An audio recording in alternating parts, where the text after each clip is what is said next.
என்னை பத்தி சொல்லணும்னா, சொந்த சகோதரர்களே பொறாமைப்பட்டு அவனை பாழும் கிணத்தில் தள்ளிவிட்டு அதுக்கப்புறம் அவர் எப்படி மீண்டு வந்து அந்த நாட்டுக்கே அரசனாகி. அவர் இதில் என்ன கதை சொல்ல வர்றாருன்னா, பைபிளில் ஒரு ஸ்டோரி இருக்குது. ஜோசப்ன்றவரை அவரோட சொந்த சகோதரர்களை பொறாமையினால் பாழங்கணத்தில் தள்ளி விட்டு சாவடிக்க பார்த்துருக்காங்க.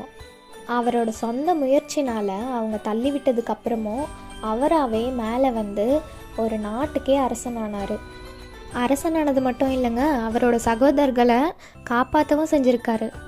இந்த ஸ்டோரி பற்றி தான் நம்ம டிவிகே விஜய் நேற்று ஸ்பீச்சில் சொல்லியிருக்காரு. அது மட்டும் இல்லைங்க, இது மாதிரி நிறைய ஸ்டோரி இருக்குது, இன்னும் நிறைய ஸ்டோரியை நீங்களும் பார்த்து படிங்க அப்படின்னு சொல்லியிருக்காருங்க. உங்களுக்கு விஜயோட ஸ்பீச் பிடிச்சிருந்ததா பிடிக்கலையா என்னன்னு கமெண்ட்டில் சொல்லுங்கள். நம்ம சேனலை சப்ஸ்கிரைப் பண்ணலைன்னா மறக்காமல் சப்ஸ்கிரைப் பண்ணிவிட்டு ஒரு லைக்கையும் போட்டுருங்க.